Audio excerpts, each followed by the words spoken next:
అయితే ఈ ప్రజలు అనుకునే విషయం ఏంటంటే ఈ జాగృతి పార్టీ పెడుతుంది, తెలంగాణ జాగృతి పార్టీ టీజేపీ అనేది ఒక పార్టీ పెడుతుంది కవితక్క అనేవి ప్రజలు అనుకుంటున్నాక మేము అనుకుంటలేము.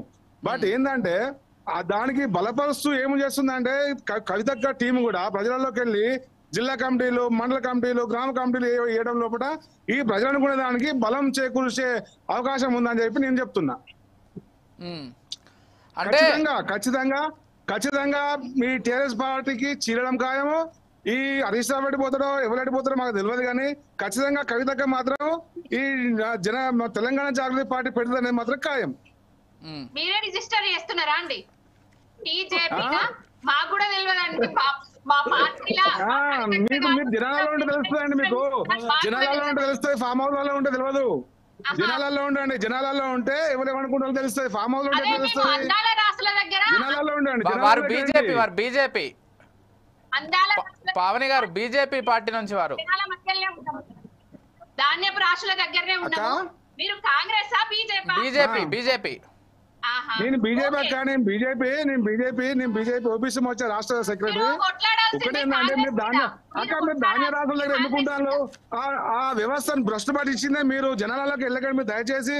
మీకు జనాలలోకి వెళ్ళి జనాలను మోటివేట్ చేసే నైతిక హక్కు మీరు కోల్పోయారు. 10 సంవత్సరాలు తెలంగాణ భ్రష్టు పట్టించిండు. అమరవీరులను మేడం 100% 100% ఉంది.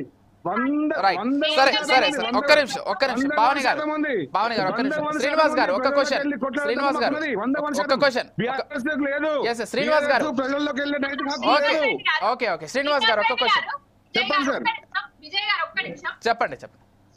యాదవ్ మేడం, రెడ్డి గారు యాదవ్, దయచేసి మళ్ళీ మమ్మల్ని దొంగలు కలపకండి. మీ యాదవం ఓకే మేడం చెప్పండి.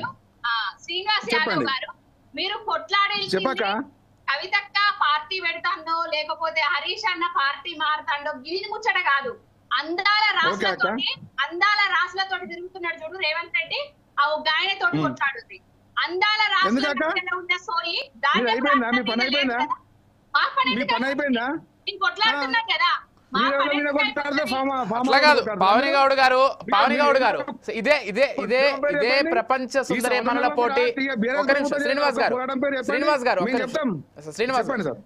పావని గారు ఇదే ప్రపంచ సుందరీమణుల పోటీలు బీఆర్ఎస్ హయాంలో కనుక జరుగుంటే అసలు మేమే తీసుకొచ్చాము దీన్ని, మేము కొట్లాడి వేరే దేశాలతో పోటీ పడి తెచ్చి ఈరోజు హైదరాబాద్ లో పెట్టామని మీరు చెప్పుకునే వాళ్ళు. కానీ ఈరోజు కాంగ్రెస్ పెట్టేసరికి అందాల పోటీలు అవి అంటున్నారు. పాపం ఎంత అన్యాయం అండి. మీ హయాంలో జరిగితే ఇట్లే చెప్పేవాళ్ళ మీరు? పావని గౌడ్ గారు ఒకవేళ మీ హయాంలో జరిగితే ఇట్లే చెప్పేవాళ్ళ? హైదరాబాద్ కు బ్రాండ్ అంబాసిడర్, అసలు బ్రాండ్ ని మరో లెవెల్ కి తీసుకెళ్లిపోయారని చెప్పేవాళ్ళు. పాపం కాంగ్రెస్ నాయకులు గట్టిగా మాట్లాడట్లేదు. కానీ ప్రపంచ స్థాయిలో తెలంగాణ ఖ్యాత తీసుకెళ్ళిపోయినాము, ప్రపంచ సుందరీమణులను తీసుకొచ్చినాము అని చెప్పుకున్నాం. మీరు అది ఎవరో తెలియదు సార్, బీఆర్ఎస్ చరిత్ర ఎవరో తెలియదు. రైట్, సర్లేండి బీఆర్ఎస్ ని టార్గెట్ చేయడం ఎందుకు. కానీ ఇదే ఇంకో విషయం శ్రీనివాస్ గారు, అంటే హరీష్ రావు గారు మీ పార్టీలోకి వస్తున్నారనే విషయం ఒక చర్చ జరుగుతోంది. మీ వరకు ఏమైనా వచ్చిందా? మీరు విన్నారా? ఏంటి దాని గురించి? మాకంత ఆలోచన లేదు సార్.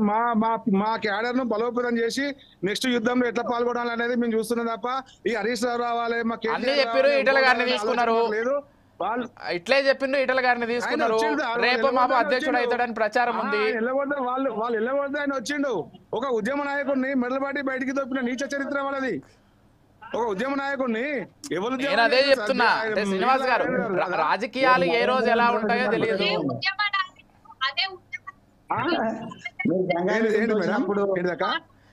సరే కత్తి వెంకటస్వామి గారు ఏదో మాట్లాడుతున్నారు. కాంగ్రెస్ నుంచి వారి మాట కూడా ఒకసారి విందాం.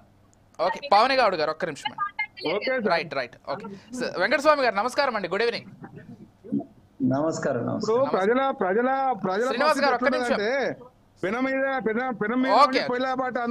ఓకే శ్రీనివాస్ గారు, సరే ఒక్కసారి వెంకటస్వామి గారితో మాట్లాడు. వెంకటస్వామి